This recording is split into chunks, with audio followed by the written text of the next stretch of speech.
Saudara-saudari yang dikasihi Tuhan, refleksi kita kali ini diawali dengan pembacaan dari Injil Yohanes bab 3 ayat 1 sampai 21. Adalah seorang Farisi yang bernama Nikodemus, seorang pemimpin agama Yahudi. Ia datang pada waktu malam kepada Yesus dan berkata, "Rabi, kami tahu bahwa engkau datang sebagai guru yang diutus Allah, sebab tidak ada seorang pun yang dapat mengadakan tanda-tanda yang engkau adakan itu, jika Allah tidak menyertainya."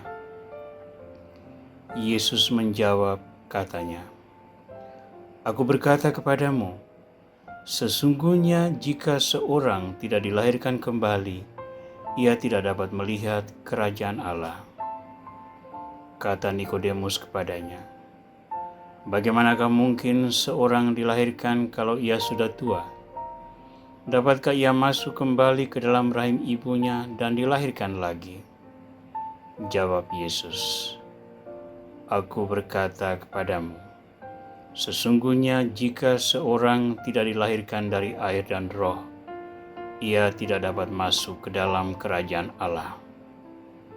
Apa yang dilahirkan dari daging adalah daging, dan apa yang dilahirkan dari roh adalah roh. Janganlah engkau heran, karena aku berkata kepadamu, kamu harus dilahirkan kembali. Angin bertiup kemana ia mau, dan engkau mendengar bunyinya, tetapi engkau tidak tahu dari mana ia datang dan kemana ia pergi. Demikianlah halnya dengan tiap-tiap orang yang lahir dari roh." Nikodemus menjawab, katanya, "Bagaimanakah mungkin hal itu terjadi?"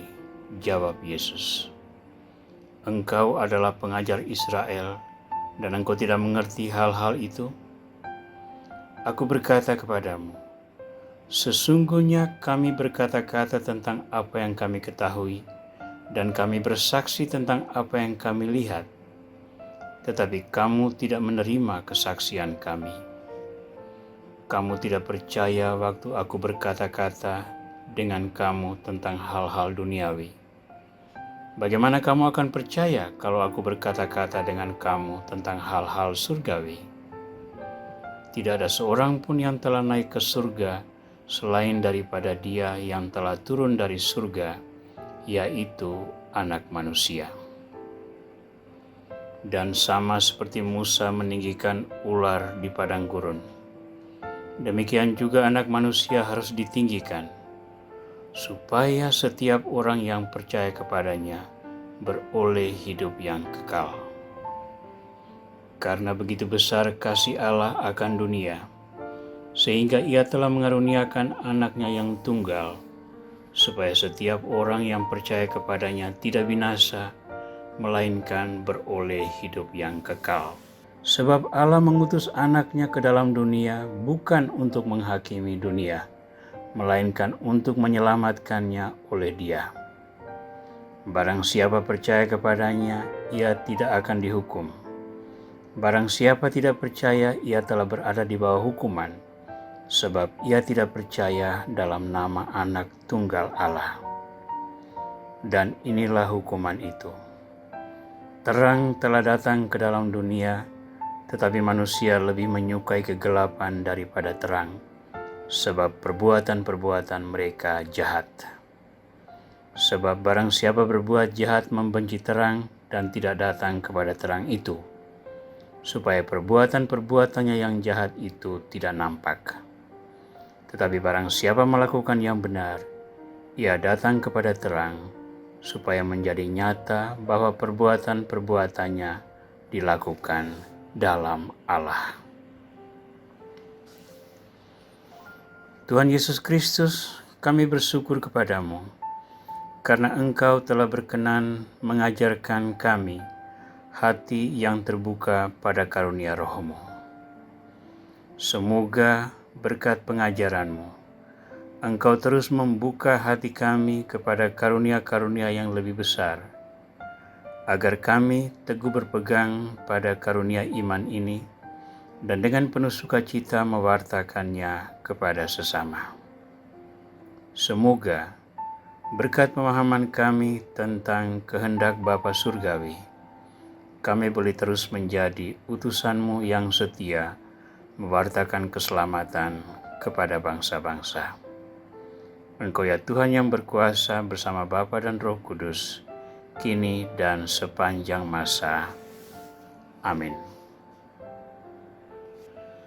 Saudara, pertemuan Yesus dengan Nikodemus menjadi bagian favorit saya dalam permenungan tentang pengajaran Yesus kepada umat manusia.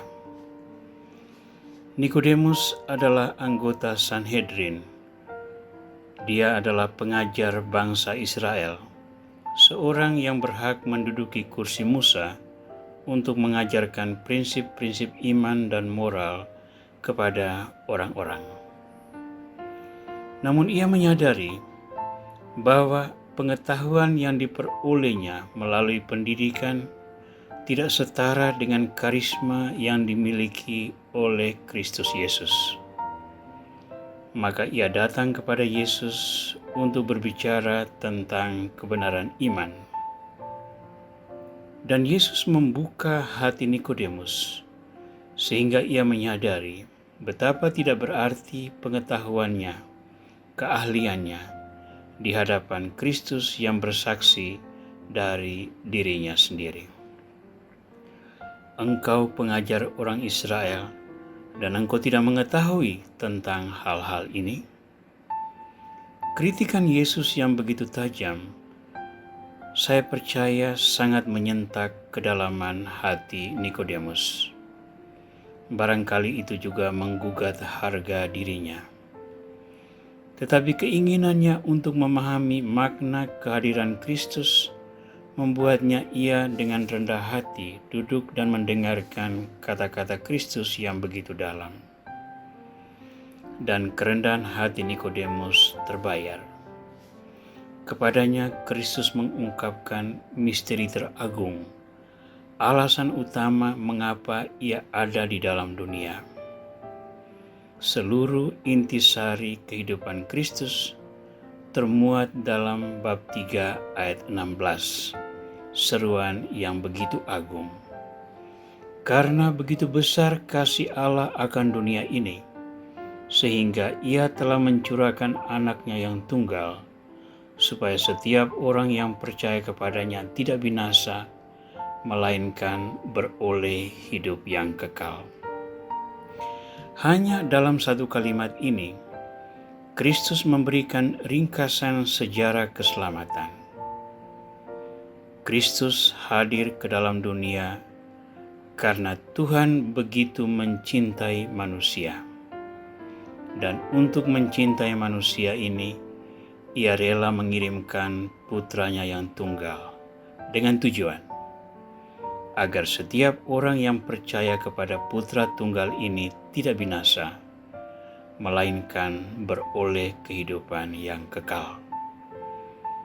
Kehancuran jiwa datang dari kegelapan yang terus-menerus mengintai manusia sejak manusia pertama diciptakan. Dengan berbagai tipu muslihat, manusia pertama dijerat ke dalam alam dosa, sehingga semua orang yang dilahirkan kemudian berada dalam situasi dosa. Namun Tuhan lebih mencintai manusia yang diciptakan menurut gambar dan rupanya itu. Dan untuk menyelamatkan manusia dari cengkeraman dosa inilah Kristus datang.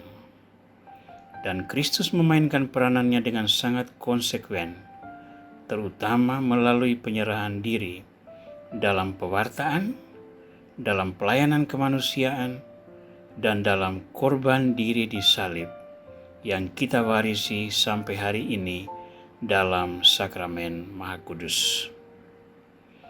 Maka menghormati Kristus dalam sakramen Maha Kudus berarti menghormati Kristus yang telah diutus Bapa untuk memberikan diri bagi keselamatan semua orang, yang telah mendharma baktikan dirinya untuk mewujudkan cinta Bapa kepada manusia. Dengan demikian bolehlah kita katakan, Beradorasi di depan sakramen Maha Kudus merupakan cara kita mengapresiasi korban diri Kristus demi keselamatan semua manusia. Namun apresiasi ini justru memiliki nilai tambah jika kita belajar dari pengalaman Nikodemus ini, yakni menumbuhkan kerendahan hati dan melatih kepekaan untuk menemukan bagaimana Roh berkarya di dalam hidup kita sesuai dengan kata-kata Yesus. Roh itu datang dari mana kita tidak tahu, dan kemana ia pergi kita pun tidak tahu.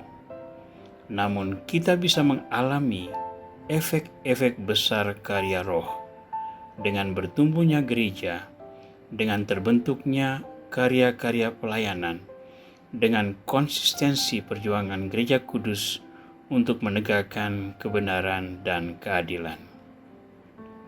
Maka sesungguhnya adorasi yang kita jalankan, walaupun kelihatannya merupakan sebuah aktivitas personal yang tidak selalu berhubungan dengan orang lain, adorasi itu tetap memiliki sebuah dimensi pelayanan yang kuat dan proses katekisasi atau pengajaran iman yang mendalam, bahwa dalam keheningan kita akan lebih mampu membaca kehendak Tuhan dan menemukan gerak Roh yang menghantar kita untuk menjadi utusan yang setia.